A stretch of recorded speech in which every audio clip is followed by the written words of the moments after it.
Must have found it in the garage. Is he still out there? He's out there with a rake. Where exactly? On the lawn. Thinks he's gonna rake the leaves, I'm sure. Oh dear. There are leaves on the lawn? It's autumn, Iris. The leaves are falling. Autumn? Already? Dear God. Leaves everywhere. Well, the wind, I suppose. All night, all day. Is it still windy? No, it's calm. He's out there with his jacket unbuttoned. Well, as long as his trousers aren't unbuttoned. Or are they? Buttoned. Thinks he's going to rake the leaves, make himself useful. He used to be very useful. In what way? Wasn't he? To whom? Now. Stop reading. This last chapter. I hate it. I hate it when it's like this. Like what, dear? Please stop reading for a moment. Can't you? No, just a few more pages. Now he started to rake the leaves. Silly bugger. Oh, no, Genna, really? So harsh. I'm sorry, Is today Sunday? It feels like Sunday. I always hated Sunday, even as a child. It's like everything gets stopped. Nothing happening. After church, which I hated, Mother and Father sitting in the front room, my father reading the Sunday paper, smoking a cigar, Uncle Carl reading the comics and laughing and chuckling like some huge, insane chicken. And my mother just sitting there, staring out the window. What was she looking at? What was she thinking? I never knew. I ran out on the lawn, but there was nothing to do. Nothing was happening. The town was as still as a picture. I couldn't play because there were no other children about and I had to wear my Sunday dress. So I sat on the porch swing, bored, stiff, waiting for a trolley to pass on the street below just to break that long, hot monotony. Every Sunday, the same damn thing. Sundays are tainted for me now. I hate Sundays. I'm sorry, dear. What were you saying? I said I hate Sundays. Oh, today's Saturday, dear. Oh, good Christ. Genna, what's wrong? Nothing. Read your book. I'm nearly finished. You'll simply read another. I enjoy reading. It gives me pleasure. It's to avoid talking. Don't be silly, dear. I've always been an avid reader. You know that. It stimulates me. Yes, then read by all means. Read until you're utterly sated. Nearly there. He was such a handsome young man. Breathtaking, really. So straight and tall. A manly kind of man. His straight white teeth, his jutting jaw, his hair combed back off his forehead. And the way he leaned ever so slightly forward. As white as a young bull. Fierce blue eyes. Eager to please. And the way his lips peeled back when he smiled. Such beautiful, straight white teeth. Don't forget the laugh. That infectious laugh. With always a hint of deviltry.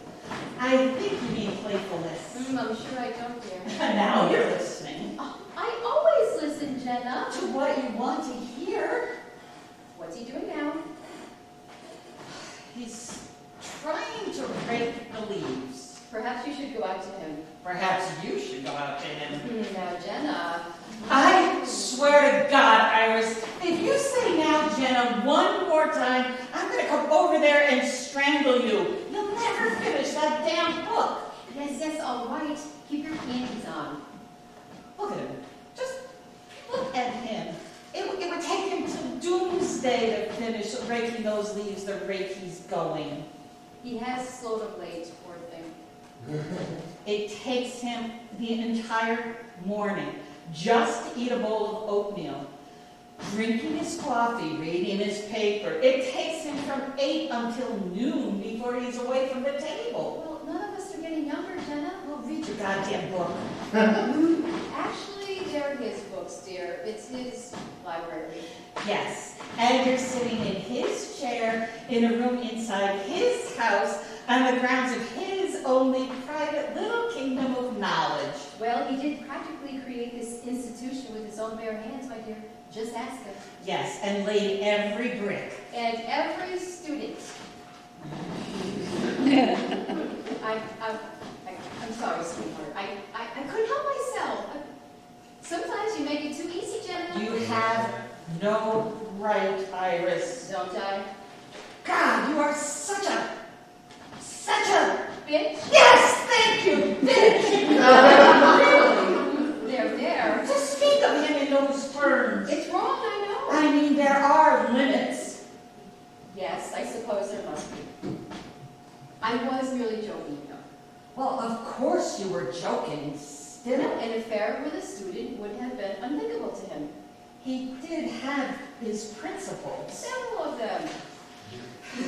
No doubt they were attracted to him. They were all attracted to him. Oh, like moths to a flame. But he kept them at bay. Teacher, student, ne'er the twain shall meet. That's how it was with him. He knew how to handle temptation when it reared its pretty little head. Yeah. A will of iron. Dare I say, tempered steel. But generous Oh, to a fault. with each and every one of them, Without hesitation. without holding back. Oh, he knew how to hold back. What? But he rarely did. He never held back. Perhaps not with you. What? Pardon? Have you heard a single word I've been saying? I'm sure I have, dear. What were you saying? You can be so incredibly cruel, Iris. Now. Sometimes I think you don't care about me at all. Sometimes I think you never cared There. about either of us. I loved you both. Always. But in many different ways, as you well know.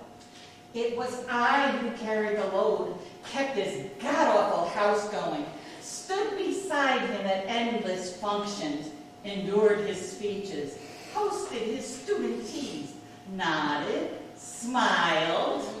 The woman behind the man. I was the woman behind the man. The woman under the man. Stop it, just stop it. Well, you did tend to his wifely needs, didn't you? Years and years of his wifely needs. I mean, he was such an energetic man. The way his moist lips always peeling away from his teeth in a devilish grin. Yes, all right. I prefer not to rehash the past. As you wish, my dear. The past is a dream. Only vaguely remembered, and then inaccurately. Please do shut up, Iris. Sometimes you sound like his parrot. You really do. I was his parrot, his pretty little parrot. I took his dictation for nearly 40 years. Typed his letters, sealed his envelopes, licked his stamps. With great love and affection, I might add. I spent all of my youthful days in the lion's lair. I spent my youth for him, in fact. I was a girl when I came here, Genna. An innocent child of the storm. Innocent my foot. You told me everything I know. That's quite enough. Adventure in all things. God, sometimes you are so full of shit, Iris, and such irritating shit. Sorry, guys.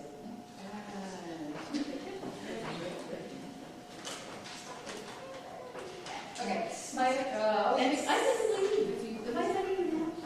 I can leave if you like. Always picking. I can leave if you like. I can leave the room. I can leave this house, in fact. I can leave and never come back. Would you prefer that? Oh, read your silly book, please. I could, you know. Ah, I have the means now. I have spent next to nothing on myself over the years. He always insisted I live on the grounds in case I was needed. Well, you remember how often I was needed. So much so, he insisted I live in this house. My days and nights were at his disposal. At your disposal. But those days and nights are coming to an end. The curtain is falling, my dear. oh, Jesus Christ on the cross, I hate Sundays. My poor Genna.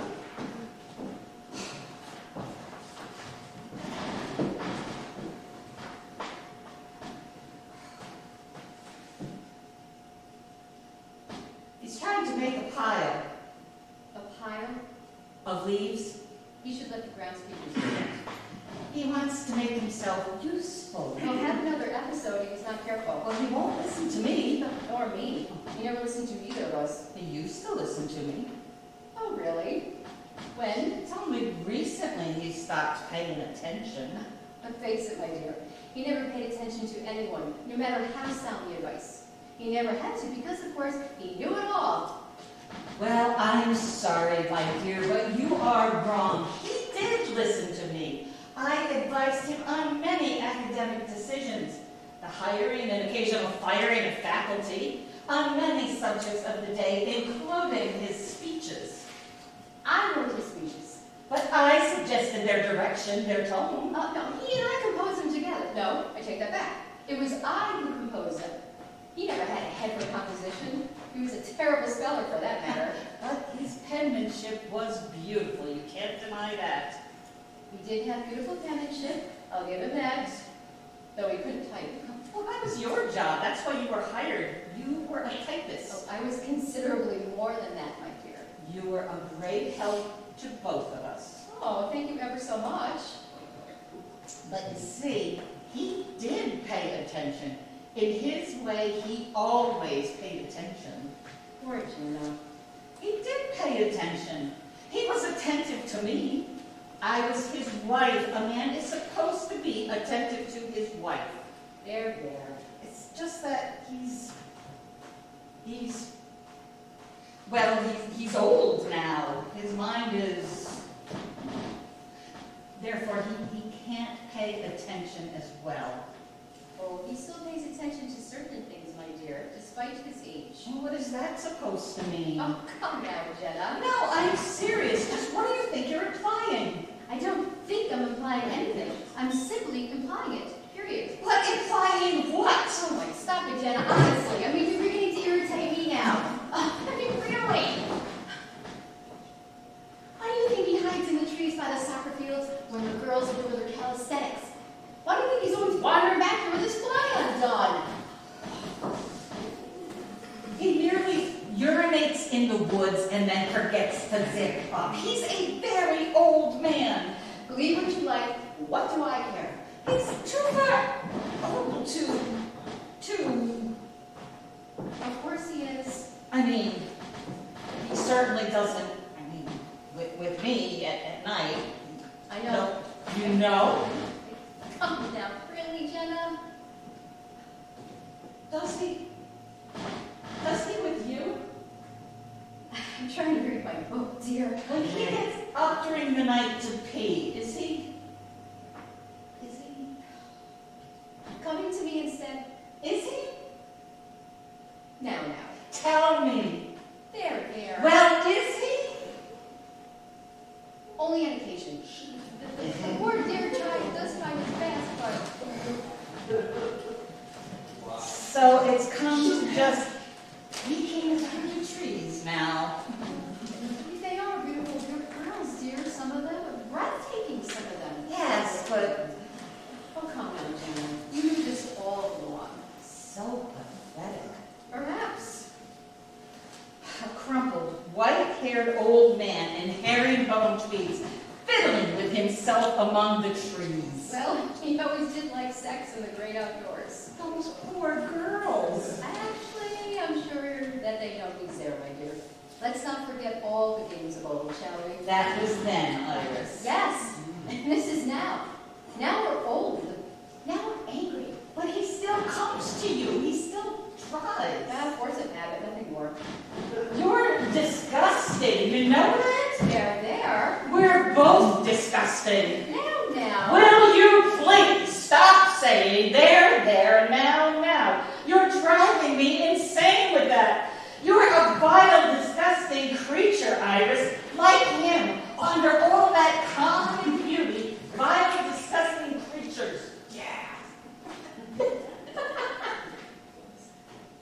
I go now, my dear? Yes, go. Get out. Shall I? Go! I can, you know. I can rise from this chair and leave this house, this room, never come back. I can do that. Where? Where would you go? Who on earth would want your sad, dried-up old carcass, my dear? Oh, Yeah. I'm surprised. Silly old you-know-what.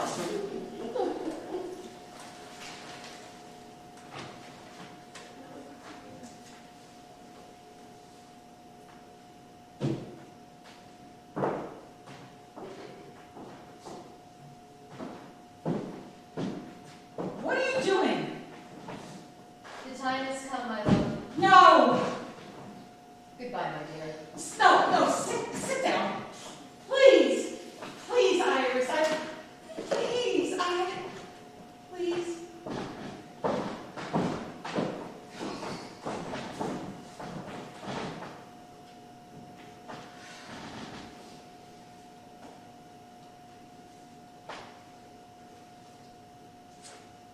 What's he doing now?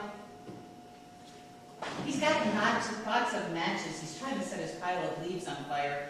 Well, that doesn't sound good. The lord of the manor tending his domain. And we're part of his domain, his creation even. Don't be ridiculous. What's he doing now? He's lit the fire. A few leaves are beginning to burn. A little curl of white smoke. Let me ask you something, love. Please do. Do you think he ever loved us? I wonder. What are you talking about? Of course he loved us. No. The way we loved him. I mean, did he ever give you what you wanted? I never went without it. But did he ever give you what you wanted? He gave me what I asked for. He never gave you a child. Did he, dear? Do you know why? Little Miss Know-It-All. Because he was the child. He wanted no competition. Oh, go to hell, Iris. He never gave you a child either. That's not what I wanted from him. Well, what did you want from him? Something he never had to give. This I discovered too late.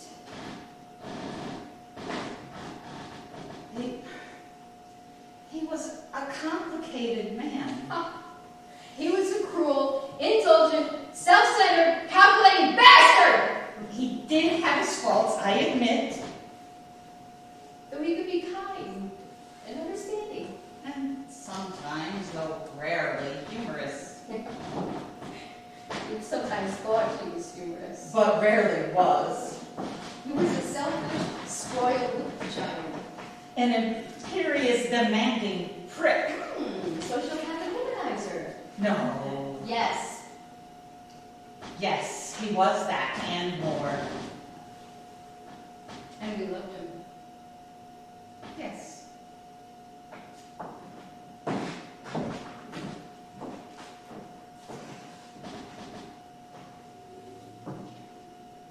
What's he doing now?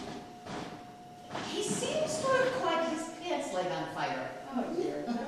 He's trying to put it out with his rake. That won't do it. Look at him. I mean, really. Perhaps you should call the groundskeeper. He's off for the weekend. Oh yes, that's right. Well, are his pants still on fire? His cuffs are burning. He's dancing around more lively than I've seen him in years. Hopping around there like a little crazed bunny rabbit. The leaves are burning nicely, though. I love the smell of burning leaves. So do I. What's the state of affairs now? Still hopping, more prancing now. Oh, no. Now he's unzipped his fly. What? He's peeing on his pants leg. God, Dribbling all over his winter tweeds. Steam rising up from his cuffs. perhaps I should take a peek at this.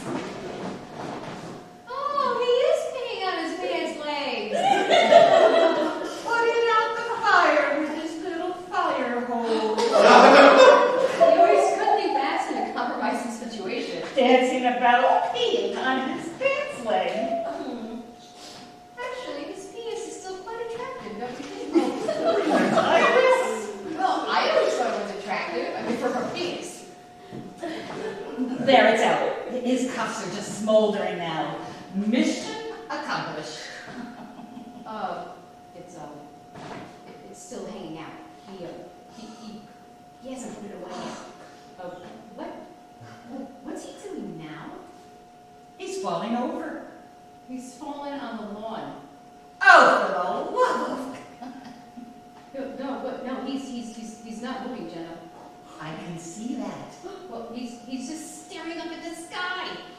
And it started to snow. See? Just ever so slightly, very light little flakes falling down. It's the first snow of the year. I see it now. It's so beautiful. I always love this kind of snow. Oh, so do I. Oh, there's little leaf fires being slowly extinguished. Do you think he's Oh, no, I don't think so. It's possible, he's a very old man. Perhaps you should go out and check on him. Me? Why me? You're the wife. Well, you're the executive assistant. I'm retired now, dear. Where's the groundskeeper when you need him? Look, it's snowing a little bit heavier now. Yes. Isn't it wonderful? I so love the first snows. We could go out together to check on him. Go and